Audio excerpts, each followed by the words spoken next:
And if you did, then that's family business. Where's the rest of the crew? Coming on. Sarah, Sarah's gonna join. So you back in Hawaii? Yeah, we're here till September. Nice. Yeah, every year now. I'm just gonna spend like from June till September here. Must be warm in Arizona. Wow, it's like 115 every day. It's crazy. Well, last year was my first, because that was my first, like when I retired, right? So I was done, and we were planning on coming here, but then she was high risk. Sarah, what's up? She was high risk, and then so we couldn't leave, and it was horrible. That was the first summer we ever spent out there. Well, at least you guys got to experience it, so you guys know, huh? Yeah. No, we're not doing that. But the other 8 months up there, I love it. Really nice, yeah. Yeah, I just enjoy it. There's like a lot to do. Sarah, where's Joseph? He's in the room, hiding. What? Let me see his beautiful face. He wants to see your beautiful face. Let me see that guy's beautiful face. Roomies. Supposed to be my golf partner right now. Bro. Are you guys going to be there, Kamu, when we come? Yeah, we'll be here. What you golfed at the tournament Monday? Yeah, Monday. Bruh, first of all, I had no idea it was a St. Louis event. Yeah, it was. Fundraiser. Oh, there he is. What's going on? What are you doing today? I played golf this morning. It was bad. Oh, I need it was that. rough. See, it was bad. It was torture. Did we get the new driver? Yeah, I have 2 of them now. Neither of them work. It was rough. Dude, I got a whole new set too. I got a whole new everything.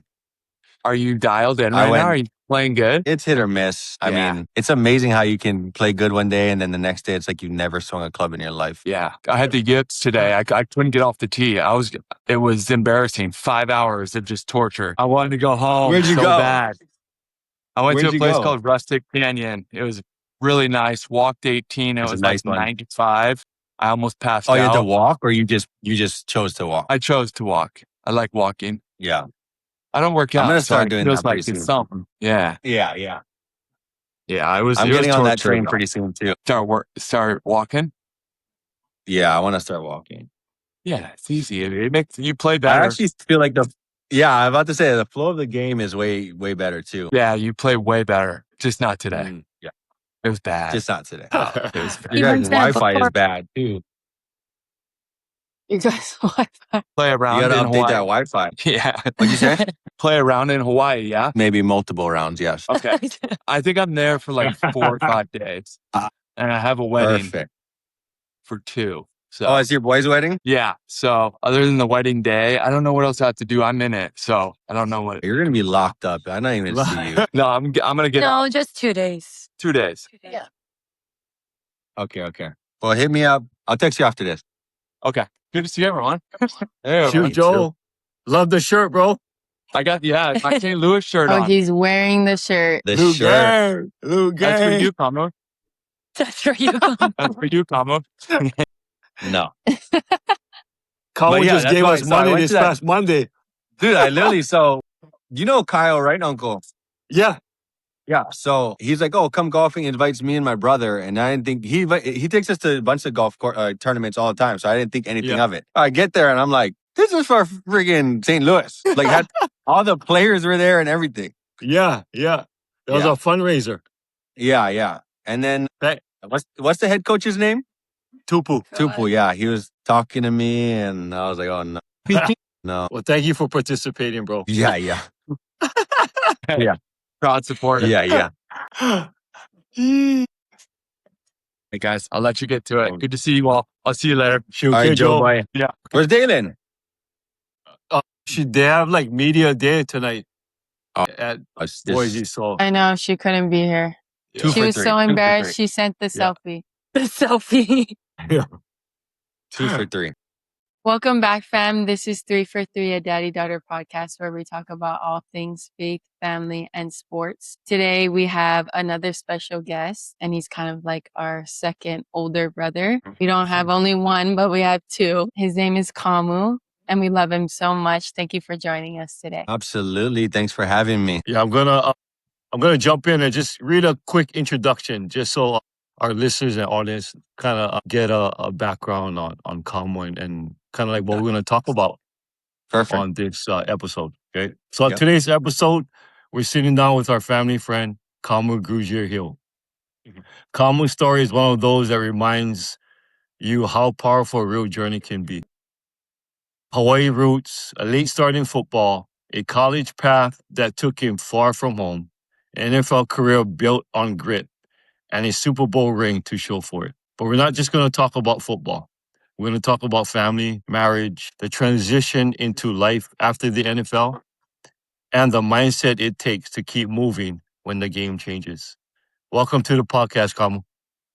Thank you guys for having me. I'm super excited. I've been waiting a long time for this. You know, I see all kinds of guests. I see a lot of guests coming here, and I'm waiting my turn patiently, but we finally made it. No, yeah, you're at the top of the list for sure.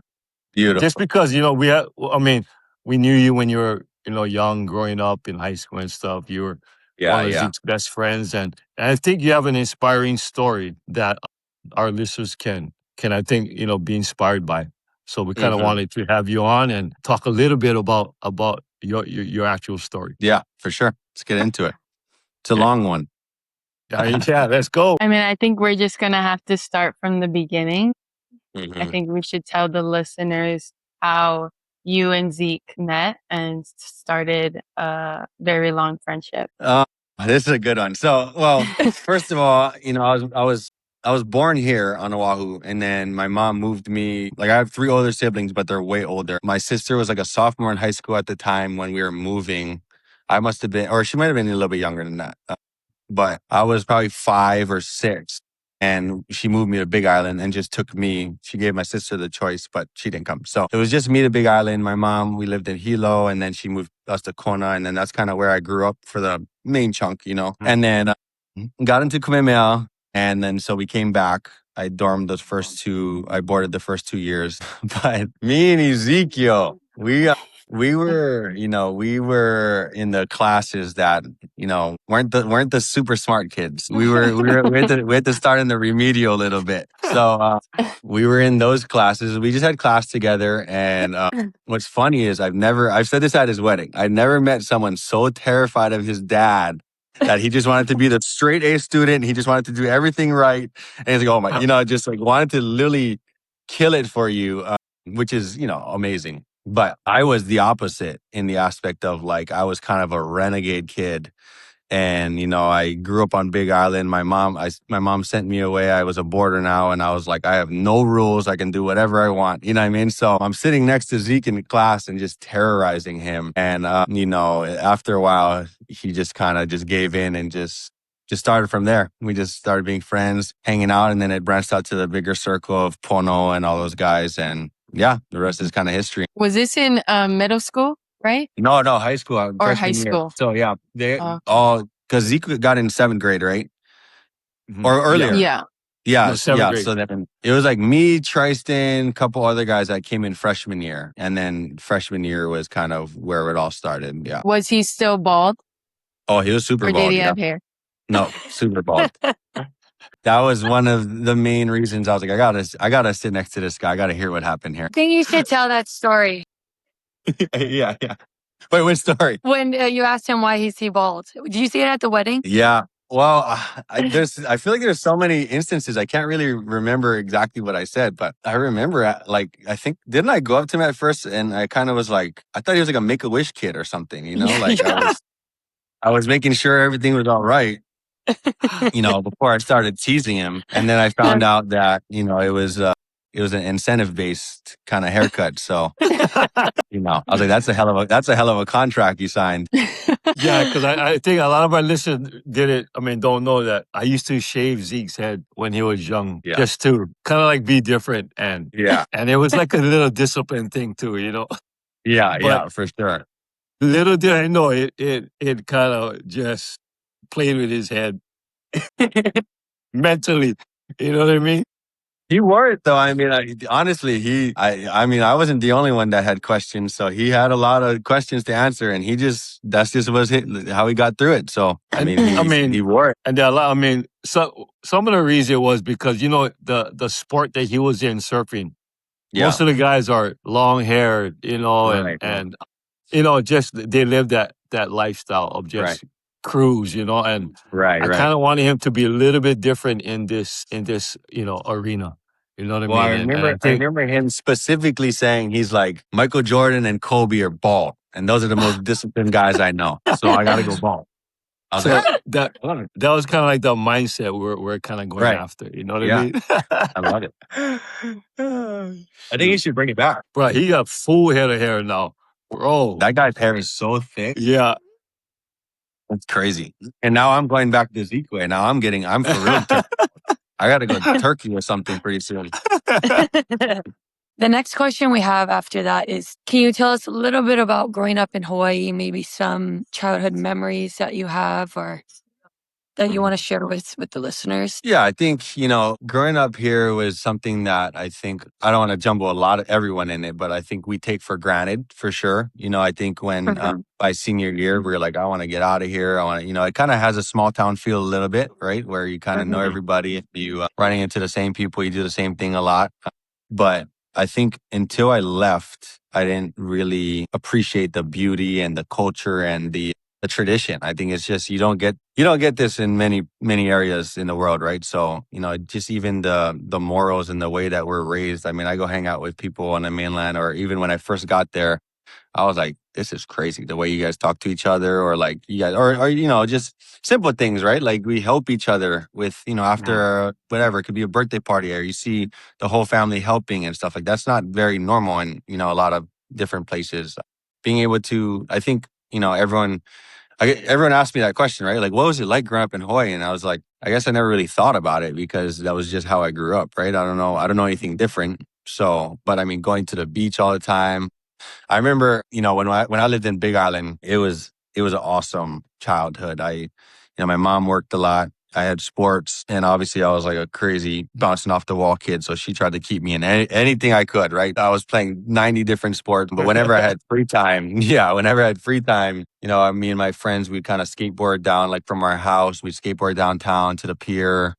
We'd have bodyboards, whatever, and just stay at the beach, and then, kind of skateboard back up to my mom's work, and then just catch a ride home with her. Like just stuff like that, I think is just so awesome. And then, just the family. My family's always been super close, like you guys, even though we have a big age gap. It's just kind of always been that way. And they've kind of raised me in a way that I want to raise my kids in. And that's the hard thing is, we don't live here full time now, but, getting my son here as much as we can right now until we do. We'll eventually move back, but, kind of getting him around the mana. Yeah. Amana. Oh, we love that. And I kind of want to go back to you growing up playing sports. What was your first sport? Or do you remember growing up? Soccer, for sure. Yeah. So both my brothers played soccer in high school. They won like state championships. My oldest brother played in like a men's league after. I mean, he didn't go to college or anything, but he's just, soccer was like our life. And I loved it. I played in all the clubs and travel team clubs, whatever, right? And that was like my sport. But I also played everything else too, like basketball, kind of whatever. And what was your main sport in high school? I didn't really have one. It's so funny because I played soccer my whole life. And I just made the weirdest decisions as a kid. Like me and John Ursura, we played on the same club team in Big Island for soccer for like 6 years straight. Maybe longer. And I actually didn't want to go. This is a crazy story. I didn't want to go to Kamehameha. Like so I get in and I'm telling my mom, no, I don't want to leave my friends. I don't want this and that, right? So obviously she makes me go. And I was just like bitter about it for some reason. I'm like, I'm not playing soccer anymore. Like I was supposed to I wanted to play soccer at Kamehameha. And I was like, I'm not playing soccer anymore. Like just so stupid, hard head kid, right? And then my freshman year, I was hanging out. A lot of the boarders were wrestlers. So like I go wrestle my freshman year. And I was like a kind of I didn't hit a growth spurt till like after sophomore year. I think I wrestled at I was like 105 pounds my freshman year. Like I was small. And I'm getting pinned in 20 seconds. My mom came to one event. She waited around all day. Because you know how those wrestling tournaments are, right? You wait around all day. You don't really know when you're going. I get pinned in 20 seconds. My mom's like, I'm never coming back to one of these ever again. So I'm like, so after that year, I was like, okay, wrestling's not my thing. Then after that was sophomore year, me and my brothers and families and stuff, they have like kind of same friend group as like how we do since high school forever, right? They jump into these hobbies, you know, it was like dirt biking for a while, whatever, and soccer. And then now at the time it was volleyball. So every weekend they would go to Alamana Beach Park and play volleyball. And I would play with them all the time. I loved it. And they're like, why don't you go try out for the school volleyball team? And I was like, sure. So then I played volleyball for 3 years, my sophomore, junior, senior year. And to me, volleyball was like the most fun sport. Yeah. Like I would tell people that to this day, like even in my heart, I loved volleyball. And then football came around junior year, but I didn't play junior year. So it's kind of just the senior year. Yeah. So I only played those 3. I dabbled in those 3. Dabbled. Yeah. That's crazy. That's crazy. That's funny because in one of our episodes, it was mainly just about like, what would you rather have, a multi-sport athlete or just like what did we call it, Dad? Like a skilled. What do we call it? One sport focused or something. Yeah. A multi-sport athlete, or you're just like you focus on just one. I forget what we called it, but yeah, we had an episode on that. Sure. Nice. Was there like a moment you realized, okay, like football is going to be my main sport? And like, when did you realize I could take this to the next level? I get that question a lot too. And I never really did. Like the whole story is kind of, if you guys are good for me to transition into college and then the next chapter too, I can kind of hit all that. Yeah. I never really had like that, like it's a whole deeper conversation that leads me back to Jesus for sure. But I mean, we'll get there. But in high school, I started like I wasn't a good student. I wasn't, I told you I was this kid from Big Island that, my older brothers and sisters were out of the house. My mom was working a lot and I kind of just ran around and did whatever I want, right? And, not to my mom's knowledge, obviously, but, I was just kind of that stubborn humbug kid. And then so, playing volleyball, end up really loving volleyball. Around this time, right, it's junior year, we're full swing hanging out with Pono and all the football players, right? In our group, in my grade, and they're like, "Oh, just come out and try football," just like how my brother and them were like, "Try out for volleyball." So I was, all right, cool. So I go. I have no idea what I'm doing. I'm kind of just running around, try out for the team. I end up making the team. I don't know if they even cut people, but I'm on the team.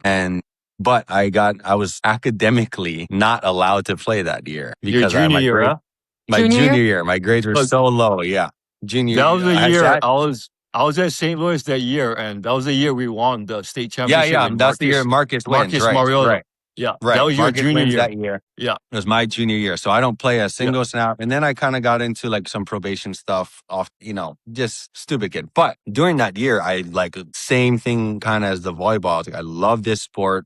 I really want to focus on this and, really go after it. And I want to just be out there. I want to be a starter, whatever, right? And so don't play at all junior year. I really kind of focus in senior year, get my grades up, don't mess around. And I'm like, this is what I want to do. It had nothing to do with anything after. I was just like, this is what I want to do, right? Me and my no one in my family has gone to college. There was never a conversation about college. And I'm not like... My mom, I think, is the best mom. I would never ask for a different mom, obviously, but that's just how it is, right? Like there's no really, there is now, right? In our family with my nieces and stuff like that, but I kind of changed that, right? So going into my senior year had nothing to do with college. That was never a thing. I didn't fill out a college application, nothing. I didn't even know what that was. So... my main thing for going to college after was I saw Taylor and Pono and, we had 6 or 7 guys going to play college football. And I was like, I don't want this to end, right? I want to keep playing football. Like, let's figure this out, right? So how can I do that? So I'm reaching out to all these, what do you call it? Junior colleges, JUCOs and stuff. I'm reaching out to JUCOs. And obviously I've only played 1 year, so I don't really have any crazy amount of film or I'm not getting recruited or whatever. And so, then Pono goes to Eastern Illinois, right? He gets a scholarship from them. And he was kind of the big advocate that was like, dude, I really want you to come with me. And I was like, let's make it happen. How do we make that happen? Right. And the coach reached out to Pono and said, hey, do you have anyone else in Hawaii that can play? He just liked recruiting here. He's like, yeah, check out my boy. So he comes out, he pulls me out of class for like 20 minutes, immediately right there on the spot, gives me a scholarship. Yeah, you have a full scholarship. And I was like, all right, don't really know. I'm not lying to you. Don't really, it's not like calculating to my mind, like what just happened, right? I'm just like, cool, I'm going to college, right? I get to go somewhere. So I go home, tell my mom, and mom's like, oh, that's great. We pull up a map on the US on Google because I have no idea where Illinois is on a map. So I find Illinois on the map and I'm like, there's no way, that's too far. I can't go there, right? I've never been there. I'm not going. So the what's the news day or the day where everyone sits there with their sign where they're going for college? Signing day. Signing day. Yeah. So they have my name out there, right? They have everyone's name. I don't show up because I'm like, I'm not going to Eastern Illinois, so it doesn't matter. Right. I'm texting like coaches at like Snow in Utah and coaches in California. So they end up somehow the coach or Pono, I think, or someone told the coach that I didn't show up. So he calls my mom, gets her on like a 2-hour conversation and is like, hangs up. And she's like, you're going. You guys leave next week. So no visit, nothing. And the only time I've only been on like back and forth from Oahu to Big Island. I never went to the mainland ever. So next week, me and my mom go up there.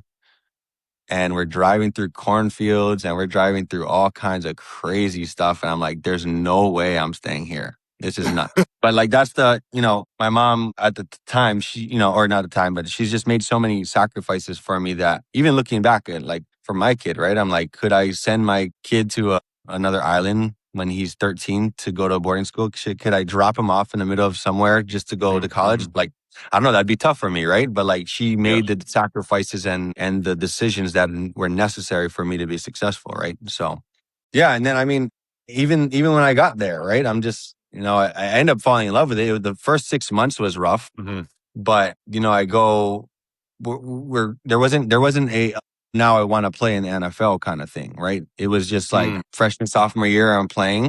At the end, Jimmy Garoppolo is my quarterback there. At the end of my sophomore year, he gets drafted, and I was like, wow. I like opened my eyes, like, wow, this is possible, right? Like, I didn't know that was even a possibility for guys here at this small school, right? So now I'm like, that's what I want to do, right? So now the next 2 years, I really focus on that. I get, I play well my junior, senior year. I get no combine invite, no bowl invites, no invites to anything, right? Like no one's even, scouts are looking at me, but they're not like, I didn't get any invites to like, could do a pro day or anything, right? So I go, I have to run they have at Northwestern in Chicago, you can go drive up there if you're a small school and you can join their pro day. So you show up there and there's like 100 kids at this pro day. And then they'll run you first. And then after Northwestern does their whole thing, right? Like they don't involve you with the Northwestern kids. It's totally separate.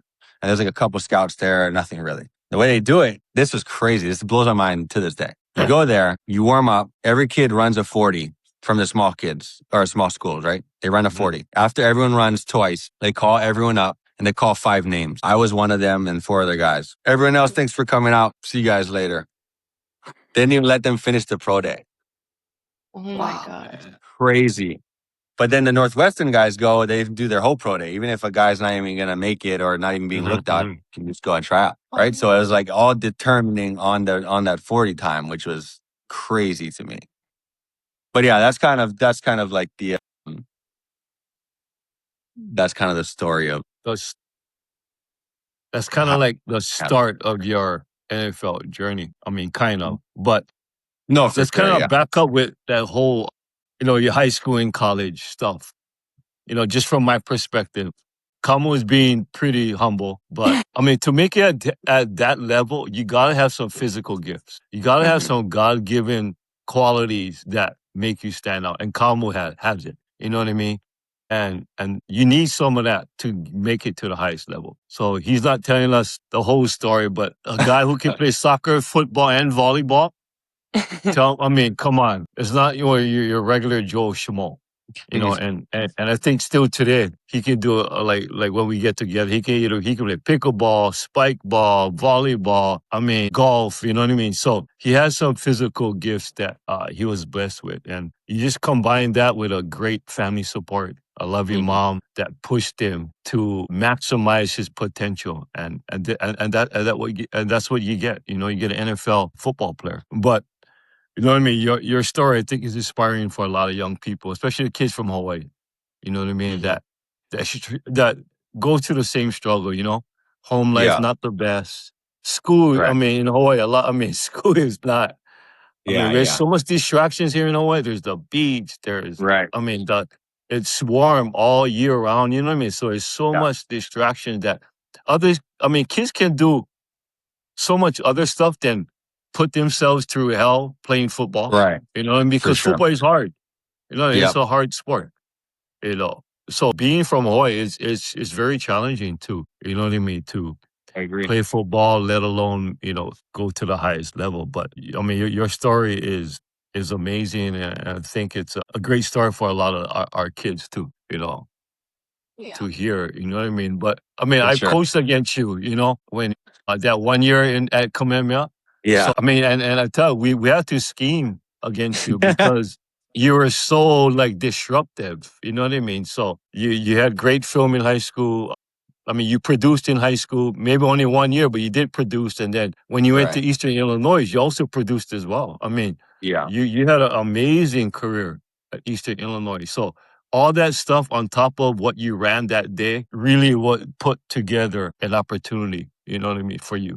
Yeah. You For know, and sure. I think Eastern Illinois, I mean, you got Tony Romo, you got Yeah. Jimmy Garoppolo, you know, we got you coming out. So they had some history with producing some NFL guys, and I think you just added to that history for Eastern Illinois. So tell the listeners, what was one of the qualities you think that got the NFL scouts kind of interested in you that day, maybe, or your college film that they were watching? What do you think they liked? Well, yeah, I mean, it was after Jimmy came or left, I had a really good practice. I think a good couple practices against Jimmy himself. And, then they started to come back and look, and then they would just kind of check on me. And the way they did it, like, in colleges, they come for, a week or two in and out throughout the season or throughout off season. And they kind of just see how you practice, obviously see how you play, but just kind of how you carry yourself. And then, there's probably a lot that is, as a small school kid, I feel like you have less leash,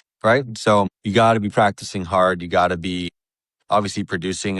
And for me, I wasn't trying to do this. I actually genuinely loved my team there. So just the camaraderie we had there and the, not trying to be a good teammate, but, just trying to make each other better, right? So maybe they saw some of that too. But then I definitely don't get it twisted though. When it comes to the pro day stuff, that's all that matters is numbers, right? So if you don't run those numbers, they don't care if you're the best guy in the world. So that pro day changed my life for sure, regardless So of everything else. can you tell the listeners what was those numbers? 440 on the unofficial watch. But that was it. I mean, right when I ran that, I got to finish the rest of my pro day.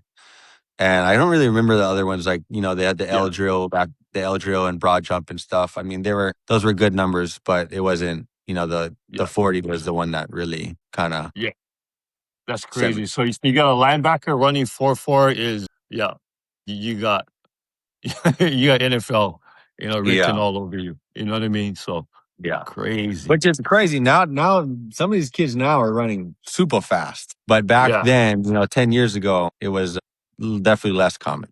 So 4.4 was like eye-opening to those guys that clocked you. You know what I mean? yeah. Did you only play linebacker, high school and college? I only played linebacker in high school and college. Yes. Oh, wow. That's one of my biggest regrets. I wish I could go back. I would totally pick another position. To this day, right now, I'd pick another position. In high school, I didn't really know what was going on. I didn't know, these kids play high school forever and they know coverages and they know this and that. And linebacker in high school, especially, you kind of just can sit in the middle, just go get the ball. right? Or blitz me or just send me. I was kind of the guy they moved around. Like, okay, on this one, they would just tell me what to do, right? You're blitzing on this one. Okay, on this one, you just be in this zone, right? Or X, Y, and Z. Obviously, I was learning as I was going, but you're not having to, as far as I remember it, that's kind of how it went down. And then in college, I was a little surprised they kept me there in college because my fellow guys were bigger than me. I was always a kind of smaller backer. But yeah, they kept me there. And then I was super surprised when they kept me there my rookie year. But yeah, I guess that's just kind of where they kept me. Wow. Yeah. Well, he also played punter in high school, and I was like, when we used to watch him punt, he was like, bro, you never know when this guy is going to take off with the ball, bro. He's not going to kick this thing every time, bro. So everybody used to watch when Kamehameha punted, because you don't know what Kamu is going to do, bro. That was so hilarious, bro. I know. That was one of, I got in big trouble for that one. But I still think if we had instant replay, I would have got there. So I don't know. That's funny. But yeah, I definitely wish I played a little. That was the one negative, I think, to me starting so late is I think that I kind of got just pigeonholed into a position. Or if I think I started earlier, I could have used my athleticism to kind of be more of a factor, right? But then, it played out. So I don't know. Yeah, I know it worked out. God's plan, So Yeah, for sure. But I think Sarah had more questions. Yeah. Well, we're moving into your NFL journey. Mm-hmm. What do you remember most about your first years in the NFL? My first year in the NFL was just getting drafted was a crazy roller coaster. So I get drafted 6th round to the Patriots. So me and my brother flies up there. Me and him drive my truck out to Boston because we did a little draft party in Chicago. So from there we drive to Boston. And Jimmy Garoppolo. That was in 2016, huh? 16, yeah. 16 was my first year. Mm-hmm.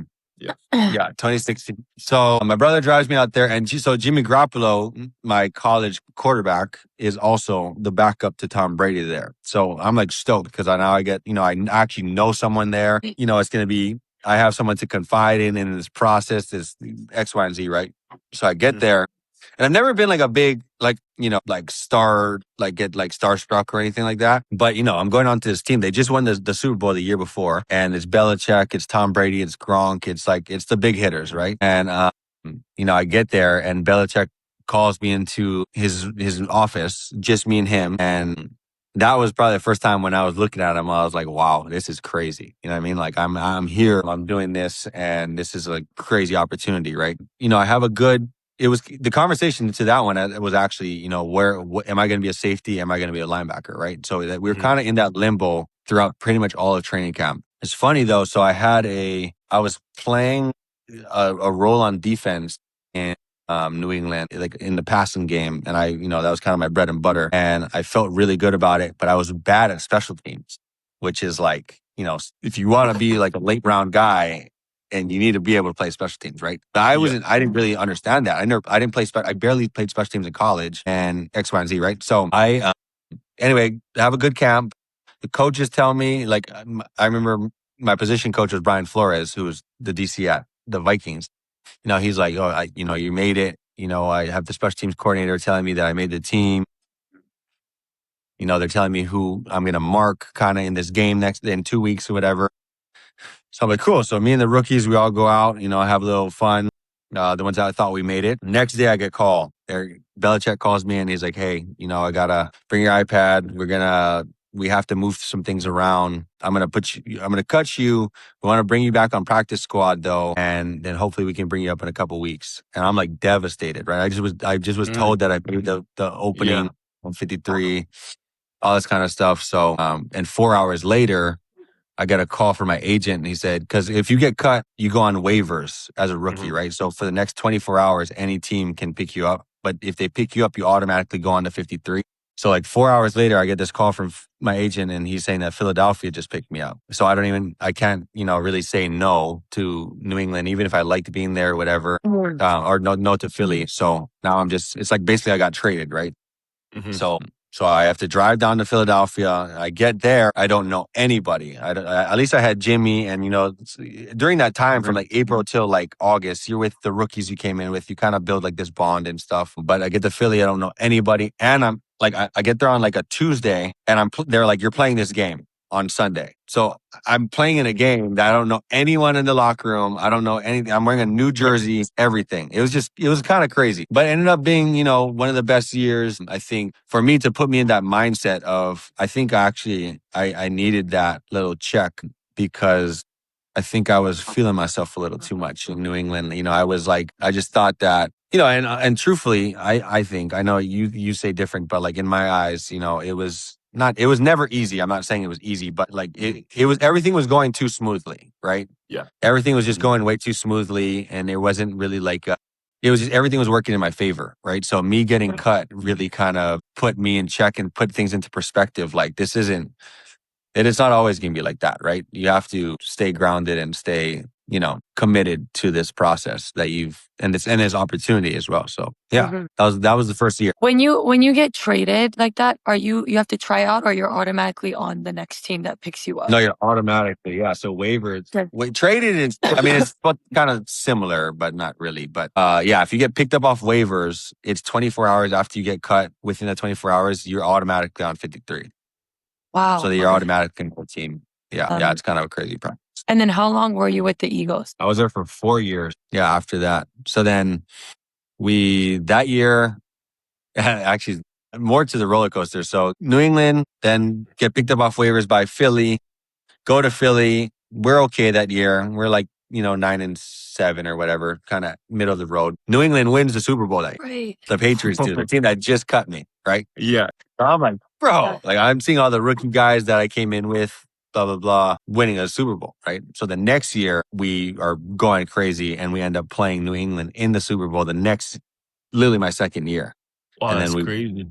Yeah, so we won that one, which was awesome. But that whole process was kind of, I had a very unrealistic first 4 years, I think, in the NFL. We're going to talk about the Super Bowl, but I have one more question. Just thinking about your entire NFL journey, what would you say is the most rewarding part of it all? Most rewarding. I think that one thing for me, I think that, when you're playing at anything at a certain level, there's a lot of pressure. There's a lot of, from fans, from coaches, from organization, kind of everything. Like you guys play college sports, like the coaches are in a bad mood if this happens. And this, it's just like constantly, you don't try to, but there's always like this, like I got to prove myself, right? Mm-hmm. And there's like that feeling of that.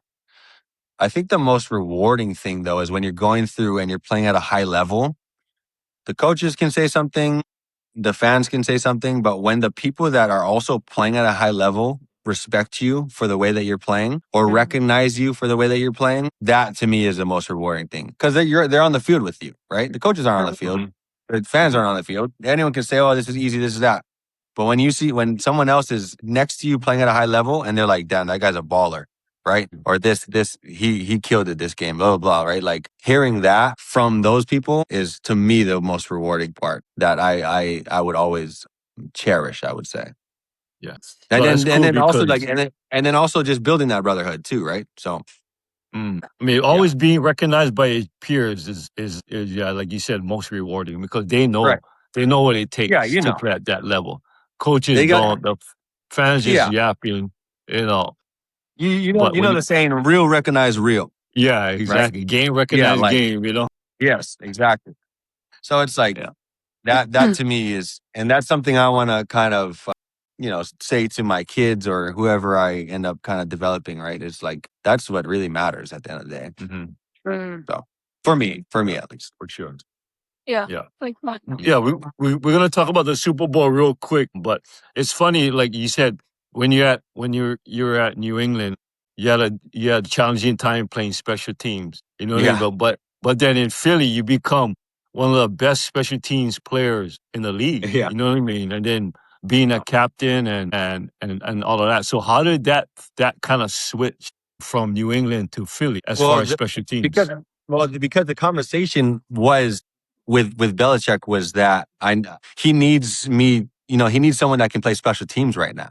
right? Like he knows I can play defense and the position I was in, but I'm not a starter, right? So like if you're not starting every snap of the game, there's no one just kind of sitting on the bench, right? Everyone else needs to play and do something, right? Like you have special teams players and they play that, right? So his message to me was, the reason you're being chosen to kind of like fill this void of whatever this is right now is because, you haven't been playing the best on special teams, right? So that for me stuck with me. I was like, this is okay. That's got to be my ticket to stay in the NFL wherever it is, right? So when I went to Philly, I was like, I'm gonna be the best special teamer that you can find, right? Like I'm gonna whatever. I just kind of adopted the mindset of like whatever my role is at that time, I'm gonna be the best at whatever, and I can pursue other things later or as we go. And there's time for that, right? During training camp, during OTAs, and where you get to show the other aspects. But in that season, when I came to Philly, they had the starters and the guys that, were kind of rolling already. So it's like, what would the best thing that I can do right now is be the best me in this role. Right. So that's kind of where it changed. I think that's a great message for everybody. You know what I mean? No matter what role you play on a team or in a Just be the business or a best at it. company, you Just be be the the best at that at your role. Yeah. Control sure. what you can control. Yeah. And be the best at it. For sure. That's a great so- message. And then I don't know if a lot of people knew it. You actually kicked in a game I kicked in a couple games. Yeah. using your soccer background. Yeah. Kamu kicked in NFL Yeah. games, bro. Yeah. Explain how that kind of came about. I think I've kicked in like 4 or 5 games now. Crazy. That's crazy. Well, so when I was in Philly, me and the special teams coordinator became very close. Like we still talk to this day. He's in Detroit now. But, I would go out to practice early and, just kind of mess around. I would kick balls and I would do all kinds of stuff. So he's like, hey, you play soccer before? You've kicked before? And I was like, yeah. I mean, yeah. And he's like, okay, well, he was kind of joking. He was like, hey, if our kicker goes down, I might need you. And I was like, okay. Kind of left it at that. The next week, we're playing the Cowboys. Opening kickoff, run down there. Guy gets out, runs through our kicker. Like runs through his face. Kicker's out for concussion. So I'm not even really thinking about it. Whatever. Game goes on. Right before halftime, he's like, hey, I need you. You're going to have to kick. And I was like, what? Like, you got to kick. We don't got the kick. Jake's out. We got to go. So we go into halftime. He's like, come out early with me. This is the funniest part, though. Not a lot of people know this. So I'm nervous. So I'm like, okay. He puts the ball, you have the kicking net. Yeah. You have the little stand that does that, right? So I put the ball too far away from the kicking net because I don't know. I've never done this before. I've never kicked into the kicking net. So I'm warming up. I kick it. Missed the whole kicking net, smokes this lady in the head on the first row. Like popcorn in the air, full yard sale. So I'm like, yeah, we got to figure this out. I was like, they blow the whistle. It's time to go. We got to just do it already, right? And so he tells me, before we go off, he says, we huddling with the whole team. And he's like, just dribble it down there. Like, just squib it. Don't even try to get in the air. And I was like, okay, whatever. Kind of going back to the Punahou thing, right? Yeah. So he tells me, just squib it. He walks away. I break the huddle. I break the huddle. So I'm not squibbing this. And they're like, what? Just do it. Just squib it. I'm like, no way. I got it. Perfect. So go down there, kicked it, worked out, got a touchback and everything. So you kicked it in the end zone? The first one I didn't. The first one, I had to do it like 4 times that game. Oh my goodness. We were actually, luckily, we were beating them like pretty bad. So I had to do it a couple of times. But the first one was kind of regular, landed like right on the goal line or something. And then the second, I got a touchback. Yeah. That's crazy. Which he could have brought it out, but he could have brought it out. He chose not to, yeah. Because people don't know. I mean, you go into games with only 53 guys. And you normally, it's very, very calculated on who you keep on game day per position. And normally you don't keep 2 kickers. No, you know what I mean? Not normally. That never happens. There's no 2 kickers. Yeah. So if your kicker goes down, you need a backup plan. Yeah. Just find somebody who kick. No, seriously. But then that kind of like followed me. So, when I went to Carolina, I kicked 2 games there. And then when I was going to Minnesota, so they changed the kickoff rule. Now it's the it's weird, right? You don't have to do the running start and stuff. Yeah. You have to kick it in the zone. Yeah. So they wanted me to kick to just have an extra tackler, but Uh-huh. we ended up not doing that. But I did kick in one of those games. But That's crazy. not the most fun for me though. No, but being versatile will help you stay on a team. You know what I mean? Yeah. The more you can do, The more you can do. you get, bro. Exactly. Just one question for the Super Bowl. You know, obviously you guys won the Super Bowl your second year, yeah? Second year, yeah. Okay, so, you know, personally, what did that mean for you? You know, winning the ultimate prize, you know, in football. It was crazy. I mean, the way the game happened, I honestly don't think it hit us for a couple of days to weeks after that. And it was just so weird. It was like we were so good that year that it kind of just felt like that's what was supposed to happen. You know what I mean? Kind of thing. Yeah. We were just so dominant that, but then the crazier things happen, right? Carson got hurt and Foles comes in and stuff like that. But we had just a fun locker room that year. But yeah, once that confetti started coming down, that was when it kind of hit. It was just, that's a feeling I feel like you don't really get too often. So No. it was definitely awesome. It was good. But then, you get spoiled, right? You do that. And then, after I left Philly, I went to the playoffs one time in 6 years, right? So it was, that's why I said I was spoiled there, because I thought, oh, this is just how it is, right? Like you in Philly went to the playoffs every year and won a Super Bowl. After I left Philly, there was 3 years I won 7 games combined in 3 years, right? So it's like I was kind of going through it there for a little bit.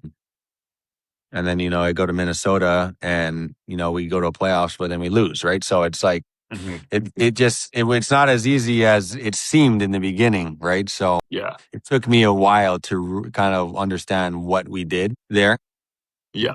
And still, it's just crazy.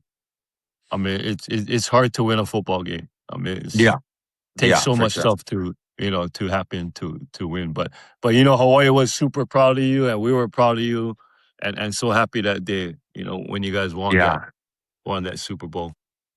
Thank you, guys. That was crazy. Is Joe a good teammate? Joe was the best teammate. Joe was my favorite teammate, maybe of all time. Because you guys played the same position. Was it his first year as well? Or we were both same year, same everything. Nope, same exact year. Yeah. He was crazy. Hurt. So the way me and Joe got close was, I'm telling you, I didn't know nobody on Philly. And Joe got hurt before I got there, our rookie year. He tore his ACL, I think. Right, Joe? I think so. And so I don't know nobody there. Our rookie year, so he tears his ACL. I pop my hamstring, so I'm out for like 4 weeks. And so the team just leaves you, right? Like they just continue playing, and they just you're like, once you're hurt, you're like nobody to any in the building. You're like a walking ghost, right? That's crazy. So, he's on IR and I'm like out for a little bit, and I'm so isolated. I have no one out there. I see Joe sitting by himself, and Joe didn't talk to nobody at the time. Like he was like pissed off at the world. So I go up to him and I said, I go up to him, I'm like, you and me are going to dinner tonight. You down for that? We need to go get dinner. We need to do something because I'm about to go crazy in here. So we did. We got dinner, and then I think we went to a little bar or something after, and that was it. Then me and him were boys for life. If our listeners don't know, Joe is Sarah's boyfriend. Yes. And Kamu's teammate. He also played in the NFL, played with the Eagles, 49ers, Arizona Cardinals. He's going to be our Super Bowl next champion. guest. Yeah. A lot of great stories. But Jordan wanted to kind of talk a little bit about, post-football. Yeah. But first, I just wanted to say, like, one of my favorite parts of your story is how you didn't really have everything planned out. And me knowing how God works, I feel like he just placed every opportunity in his timing. And I just love your story. And I kind of just wanted to talk about like your faith journey and when you started your relationship with Jesus and how that grew. And then also how trusting God's direction throughout your journey and even in your next chapter. I know you're married to Keely. Mm-hmm. Can't wait to meet her finally. And Judah.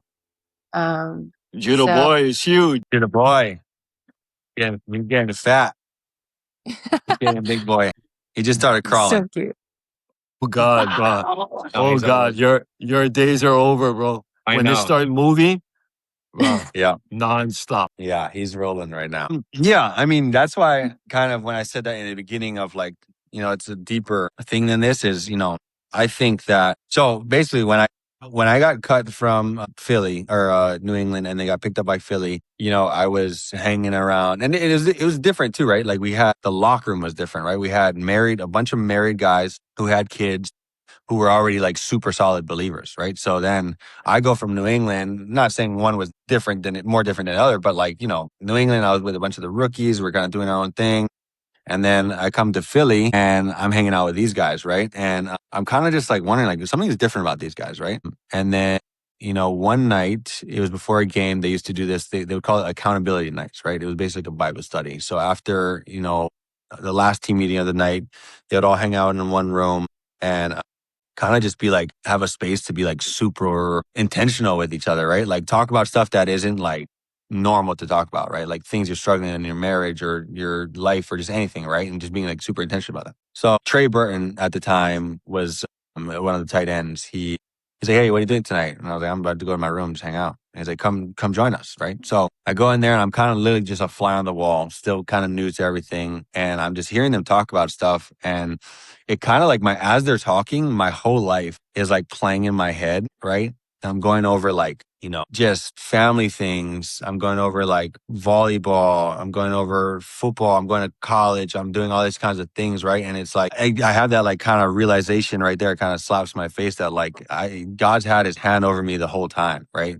And honestly, I didn't train harder than the other guys in college. I didn't do more than everyone else. I wasn't at the soccer field grinding. I was doing the same stuff everybody else was, like, to be completely honest. And, the only thing that was different was I was born a certain way, right? And I was born able to pick up a ball and kind of do whatever I want with it, right? That kind of thing, I didn't even going deeper into like my being married now, right? I didn't have a father figure there to show me what marriage looks like. I don't have, this and that to show me the way of that road wasn't paved for me. Right. So, but because of this moment and to me, obviously because of the love that Jesus has and just the relationship I've had with him, it's clear as day of what being a husband is and what being a father is. And also just like what he's done for me in my past. Right. And then being able to, he's just kind of had his hand over me the whole time. That's the only explanation I have for how it played out the way it had.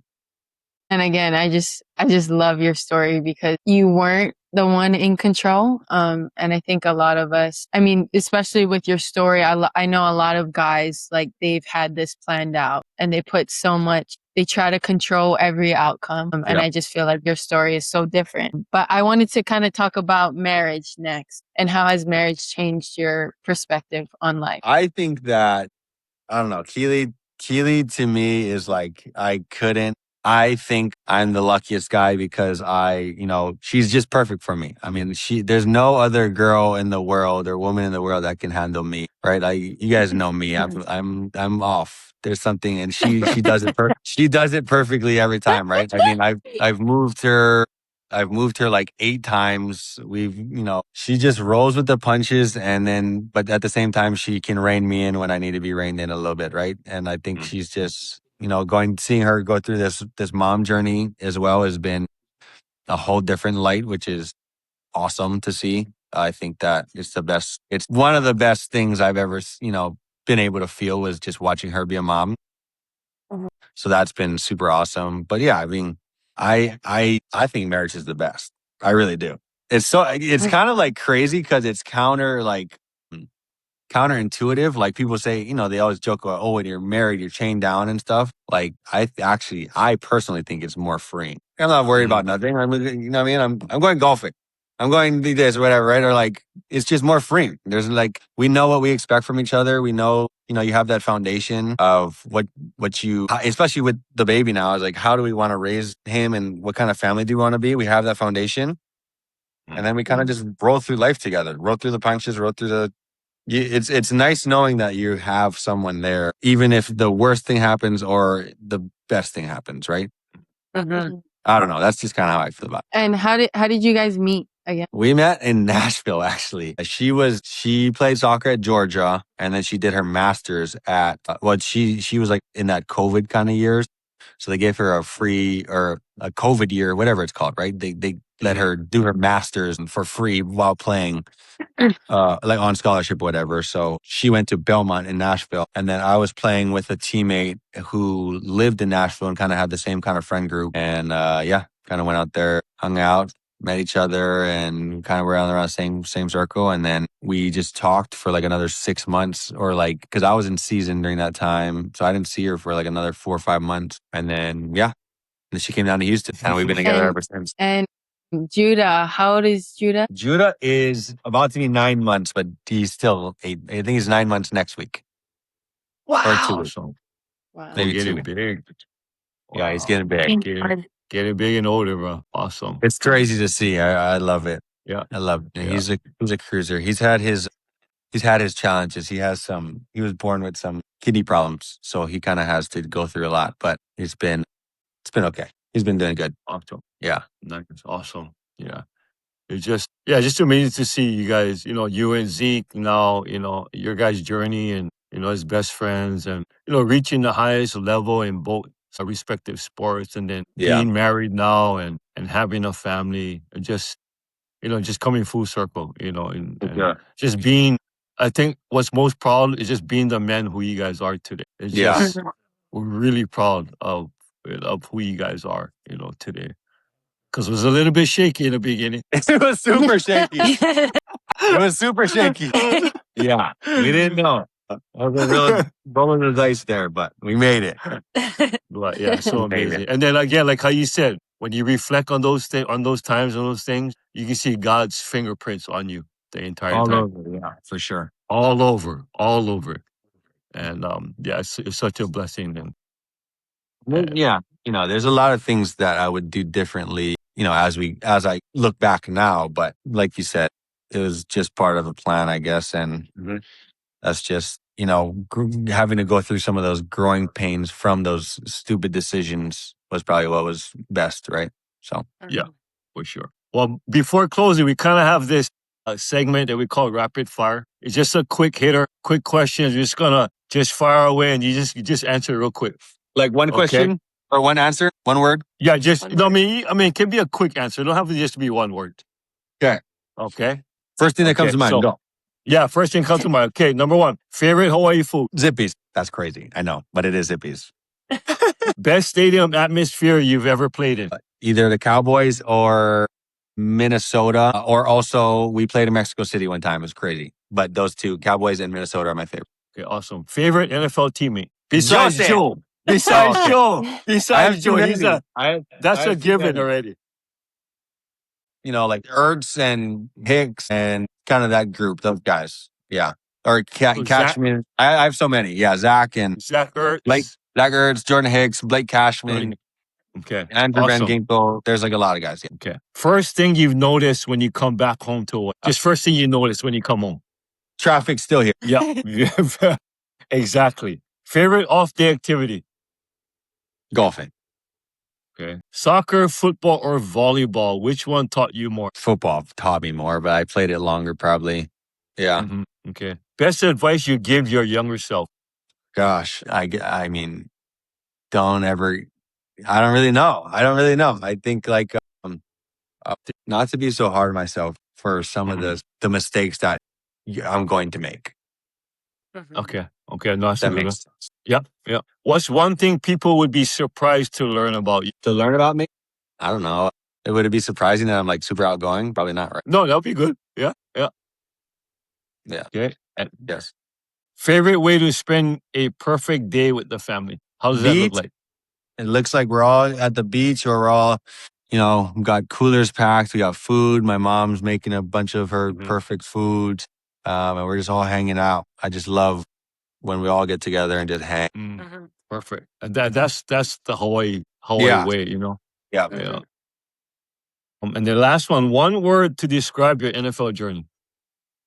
One word to describe my NFL journey. Grateful. Awesome. Yeah. That's a great word. One final question before we close. And we asked Zeke this question too. because you guys are in positions now to inspire, our younger people.